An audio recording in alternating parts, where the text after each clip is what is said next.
Welcome to Backstage with Richard Ridge. We're here at the legendary Sardis, and my guests are one of the most successful, long-running songwriting teams who have given us such hit shows as Ragtime and the current Anastasia. And now they are back this season with the first ever Broadway revival of their beloved award-winning musical, Once on This Island. Please welcome Lynn Ahrens and Stephen Flaherty.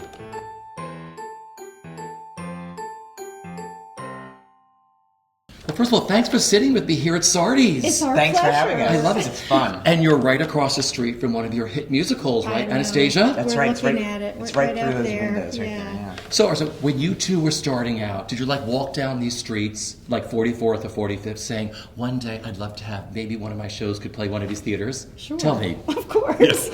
I was obsessed with being in the theater since I was a small kid. And I came to New York the first time when I was 16 years old. And I walked right through Schubert Alley and I walked right on this block. And yeah, of course. And fantasized. You're like, this is where I have to be, right? Yeah. This is where I want to be. I had no idea what the show would be, Yeah. but I could imagine what the marquee would be. We have this photograph of us when Once on This Island went into the Booth Theater, so it was our first Broadway show, and we stood under the marquee, and we're both pointing up as the men are putting the sign up on the marquee, and the quotes are still hanging there from True, and it says, Right. tremendous, No, it says Once on This Island, and then below it says, Fabulous, Robert a Morris is triumph. astounding. You were like, It's like, so we've that already was got a hit. interesting. We've already got a hit. Yeah, it was great. Well, how exciting is it this time? You're about to open the first Broadway revival Yes. of Once on This Island. You're back? I mean, is it different this time around? I'm sure very. sitting at Tech. It's crazily different because usually when I sit at Tech, with a new show, I'm actually thinking about the structure of the show and thinking about the transitions, and you have a lot of time to just sit there and you can really assess things that you might want to rewrite or change a little bit. In this Tech, there's nothing I want to rewrite or change, so I'm watching it all unfold and feeling completely helpless, completely nervous. I'm sitting up in the dark going, what's happening? It's like giving your child to a kindergarten teacher and saying, okay, take it and good care of it. So I'm having that nervous, angsty feeling that I don't have anything physical to do. I love it. Stephen, for you. Well, it's a little different for the composer because it's a completely different space. The booth is a proscenium house, and Circle in the Square is in the round. So it takes just the timings to get from one corner to the other. They're different.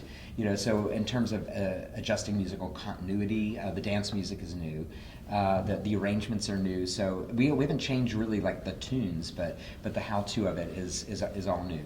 So that's challenging and it's exciting. So and the band is also like in this bit of a tree house. So and the only way to get to the band is to climb ladders and climb down ladders. And this is in complete darkness. And they wanted me to come up there yesterday, and I went, no. Yeah. So you're climbing these ladders in the dark Yeah. to say measuring to 39 needs to be a little slower, and then pause here, and then go, and then you climb down the ladder, and it's like after a while you're just I'm going to text this. I'm going to text this note.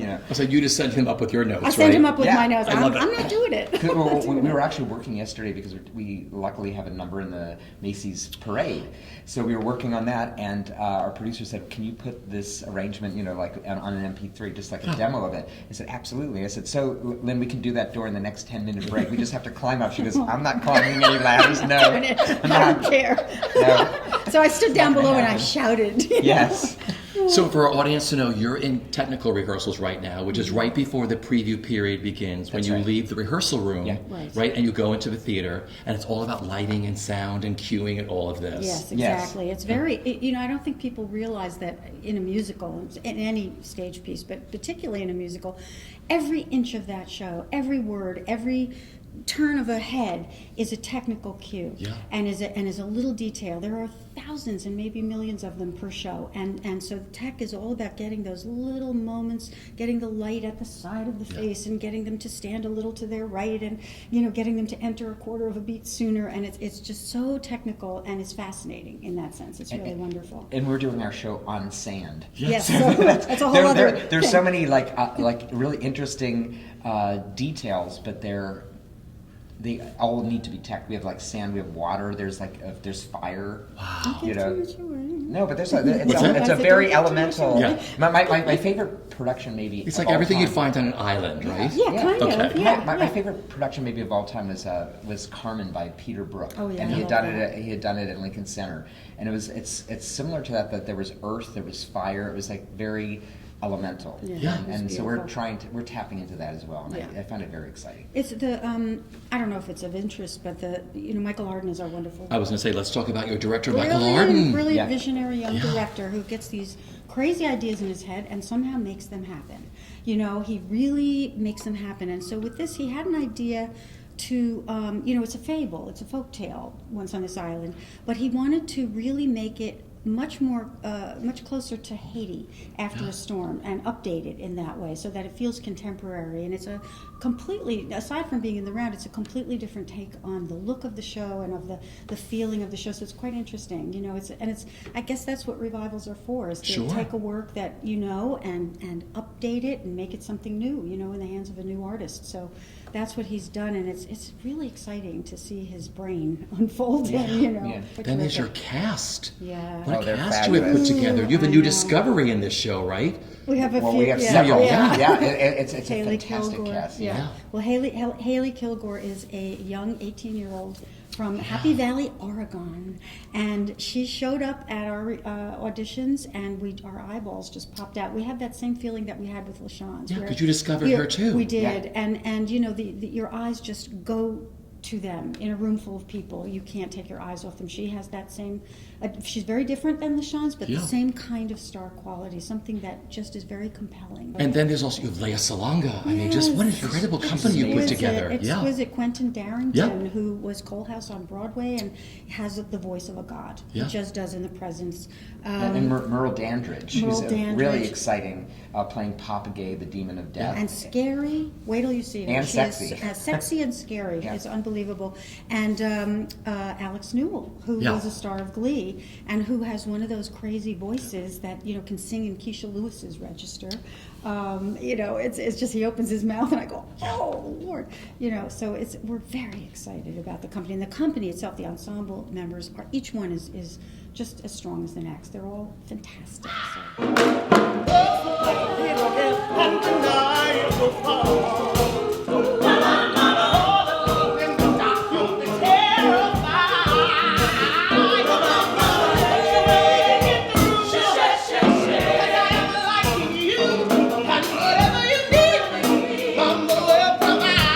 What was the first song you wrote for the show, and what was the last song the two of you wrote for the show? Well, it's interesting because usually when we begin the writing process, we know that there's a show there if you write 3 great songs or Yeah. songs that That speak you to like, you, yeah. and if that doesn't happen, then the show is not for you, and it might be for somebody else, but we began with the first sentence, and there was something really evocative about the language, and I began. Yeah, it's tricky. Like when you write those first couple of notes, because that's sort of like your musical topic sentence, and it informs everything else that comes after that, the paragraph, the chapter, the whole section. And I came up with this little line of music that just occurred to me while I was in public transport. I mean, you're never at a piano Yeah. whenever you get the great ideas. You are like the S train, Yeah. or you're stuck in traffic, or you're waiting for a light to change at a corner. So anyhow, I had this little idea of music, this little theme, and I played for Lynn. I said, I think there's something in these couple of notes. Just hum it. Just Da da da da do do do do do do do do do do do. And it's sort of. I said, what do you think of this? And she goes, oh, it sounds like a prayer to the gods. And the and then she names wrote- of the yeah. Osaka, grow me a garden. Please, Agwe, don't flood my garden. I can't sing this Air morning. Zulu. Erzuli. I'm in the wrong key. Erzuli, who will my love be? Papa Gay, don't come around. And that was the first thing we wrote, and it's been all through the show, and it just informed it. And just the idea that the gods are omnipresent. Yeah. Like they're in the middle of this interview right now. Yeah. Like they are everywhere. And I thought, oh, that would be interesting if the prayer to the gods, or the thing that defines them, could be the thing that is woven through the entire score. So that thematic element of the gods is in every song of the show. Yeah. It's always there. So I don't know what the first or the last song was. I do. though. Yeah. You do? I do. Yes, I don't do. I know these things. I remember everything. It's our so curse. weird. It is. It's a curse. The first thing that we wrote was the opening number. Yeah. And it Oh, but changed. it was called something else. Well, it changed many times. Yeah. You know, the opening is always the first and the last thing that you Yeah. write, because you write that to get started, and then you get maybe a third of the way through, and then you know more about what you're doing, then you go back and you rewrite. So the prayers that are at the top of the show, they were the first thing that we wrote, and oddly, the first 3 songs of the show, we were trying to be very ambitious and put all of those things in one number, and it was like madness. We were trying to set up the world, we were trying to set up the history of Timoon, we were trying to set up what she wanted, and they became the first 3 songs. 3 numbers. It was all in the first number. But I do So- remember the last full song that we wrote was for Agwe. It's a song called Rain. Oh, yeah, which yeah. is a total highlight of this production. Right. It's Quentin Darrington singing this, and But we had a different song there. and Yes, it was called Daughter of the Daughter Sea. And It's sort of like Chicken of the involved, Sea. Yes, it was not good. And we did it in workshop and said, that's just not good. it was very languid, and it was actually very more faithful to Rosa Guy's chapter. It's like we're Timoon sort of luxuriating in this water, saying what if, dot. There's a lot of dots in that chapter, And we needed to go get the plot. Yeah, and also Crash that car. and also that each of the gods had a function in the show, and Agwe was the one that was going to bring the rain that would cause the car to slide, that would cause it to crash, that would lead Timoon to Daniel. So it was a very exciting number, and that was the last full song that we wrote. I love it. So the other number you didn't use, which sounds very much like Chicken of the Sea, at least you have a jingle. Yeah, absolutely. you do. yourself If to anybody it. out there That's would like right. To redo, right? Yeah. That's right. I love that. You are one of the most successful and long-running songwriting teams. Is it 32 years? 34 Going on years. 34, I think, yeah. Yeah, I moved to New York City the fall of '82. We began working the spring of '83. Right, so it started at BMI in a workshop? Yeah. Were you in the same class? Did you look across the room? I mean, how did you, We were Yeah. in the same class, and I had been a composer and lyricist. I had, written jingles and children's TV for years, and I took the BMI workshop, and I thought, I've made a whole career on basically 5 chords, and I think that's not good enough for the theater, so I better not be a composer anymore for this. I better, work with composers. And so I was working with all these different composers, and over there across the room was this very shy person who was writing his own lyrics. And I thought, oh, he's so talented, and his lyrics are really good. He doesn't need a lyricist. Yeah. And so we spent the whole year working very separately and never even saying hello.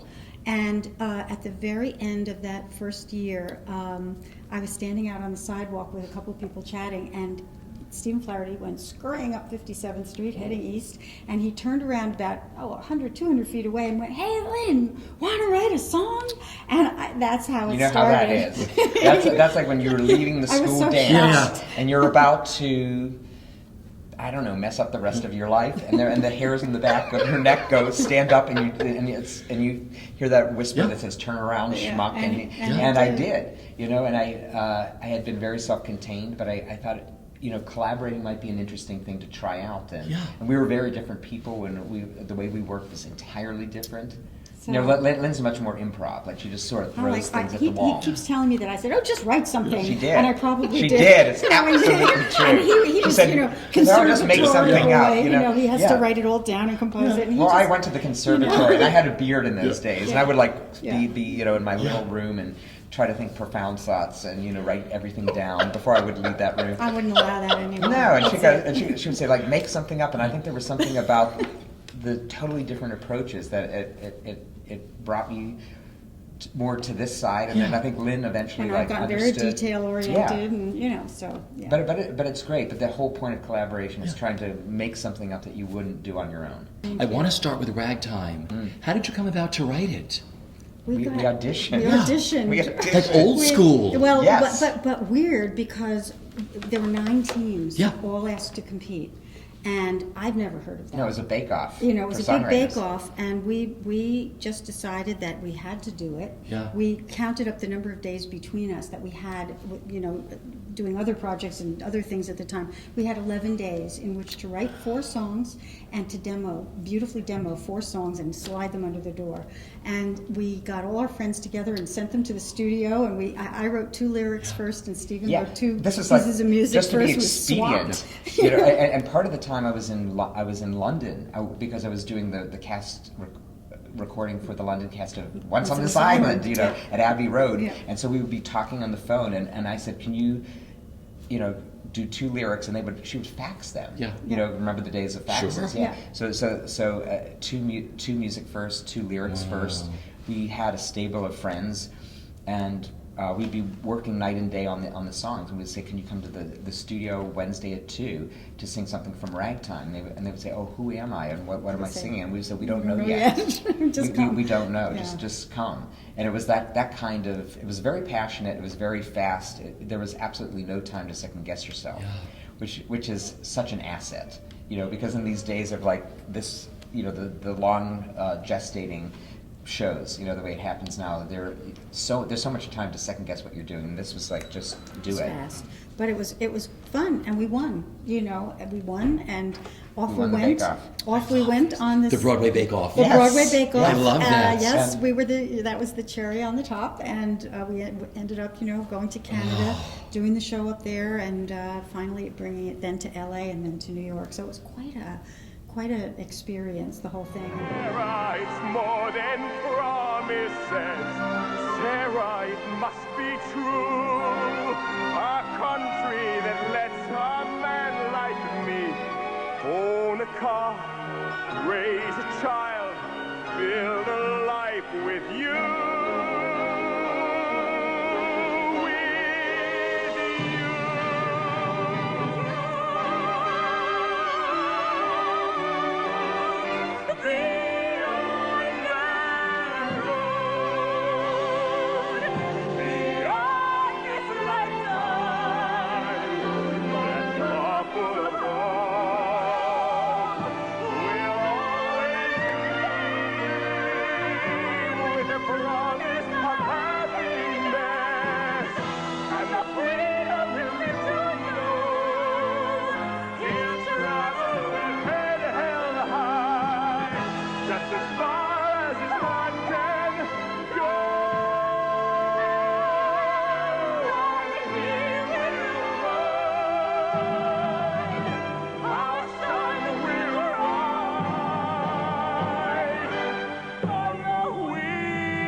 Susical. Yeah. Not a big Broadway run, but it gets done everywhere, right? Everywhere. Well, it's a lovely show that like got kidnapped, you know, frankly. And whenever I think of the Broadway And not by run, kids. not by kids, by you know, adults behaving like kids, actually.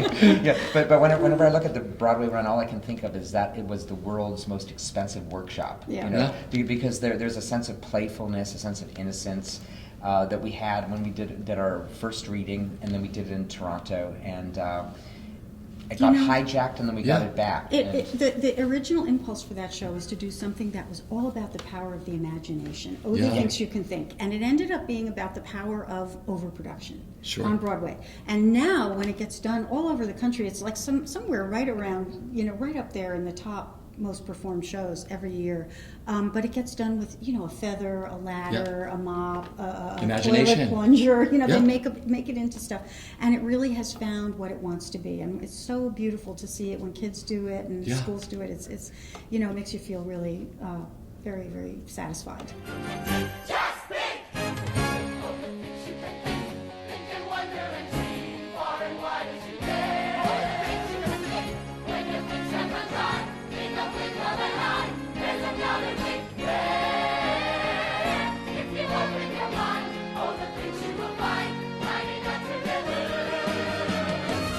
All the things you can think, all the things you can think, all the things you can think, all the things you can think, all the things you can think.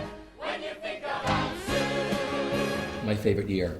My favorite year? Well, it's a show we did at Lincoln Center in '92. We actually just did a concert version of it with Douglas Sills as Alan Swan. Yeah, it's based on born on to the play film. the role. He's great. Yeah. We did it at 54 Below, and that was the one show that we didn't quite nail at the time for various reasons, and we were oddly in the Vivian Beaumont, which didn't quite. It's not.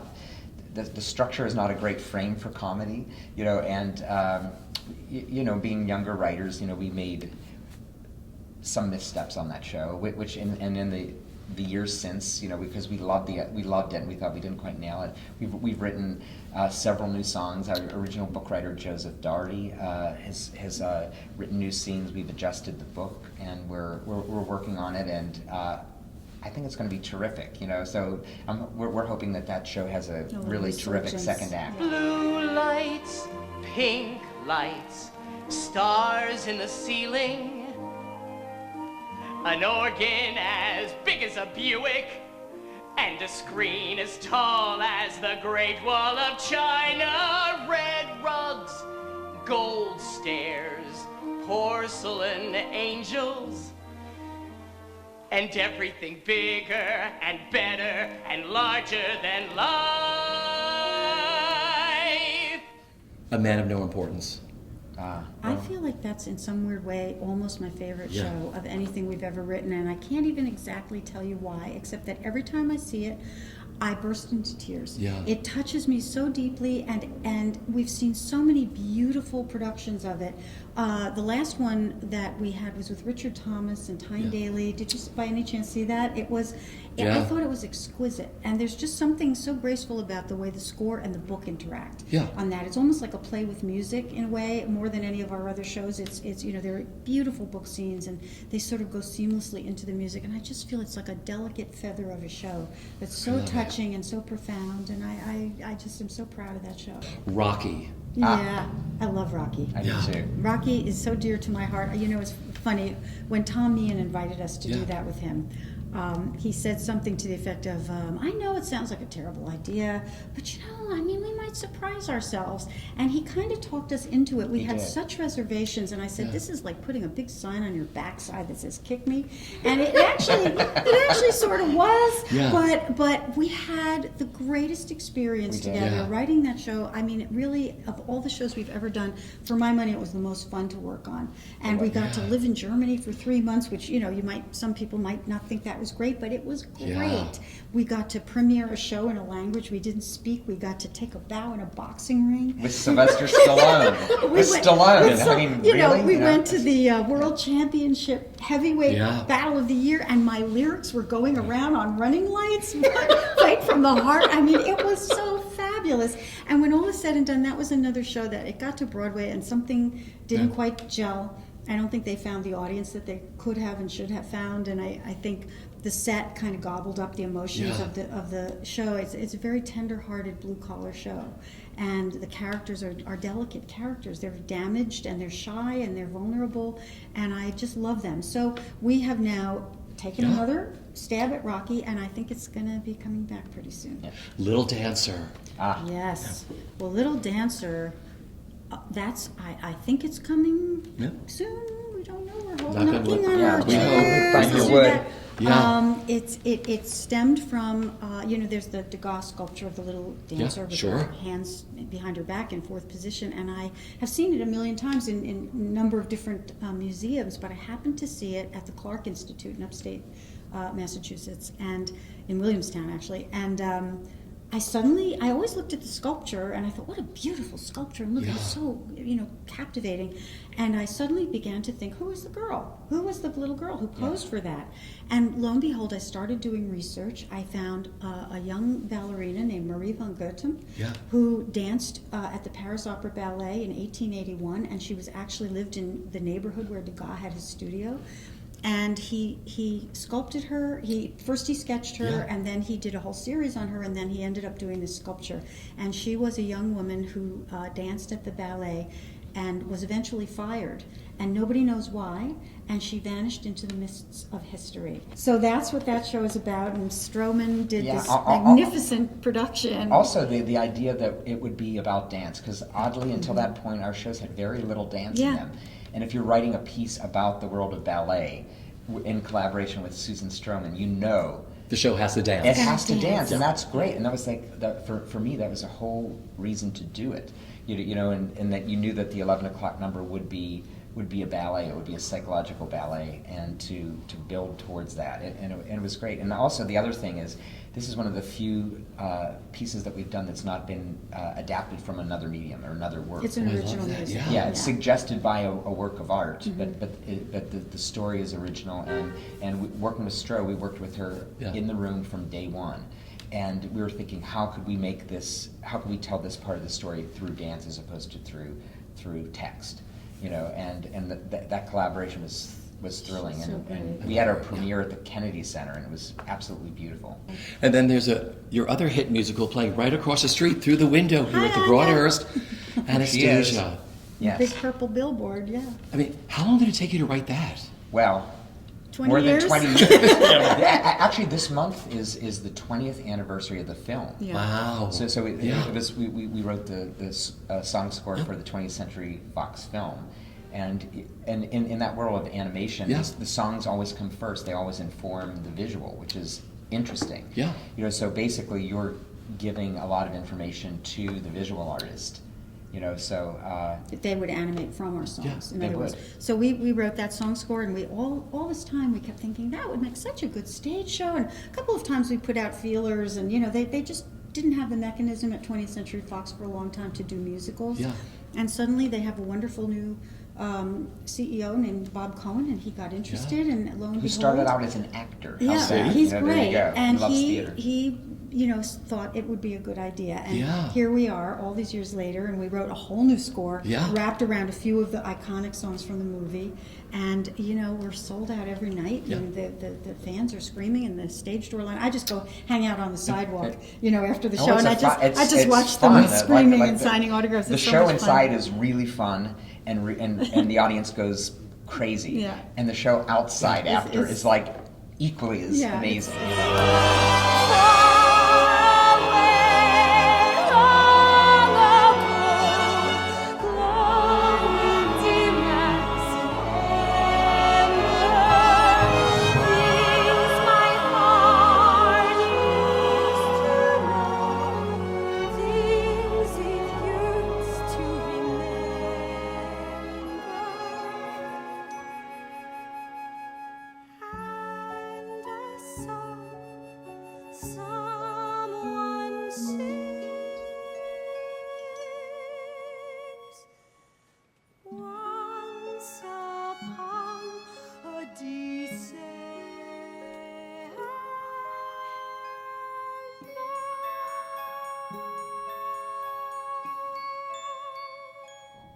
My final question is, what is the best bit of advice that you've been given, either personally or professionally, that you live by, especially for young composers who would love to do what you two do?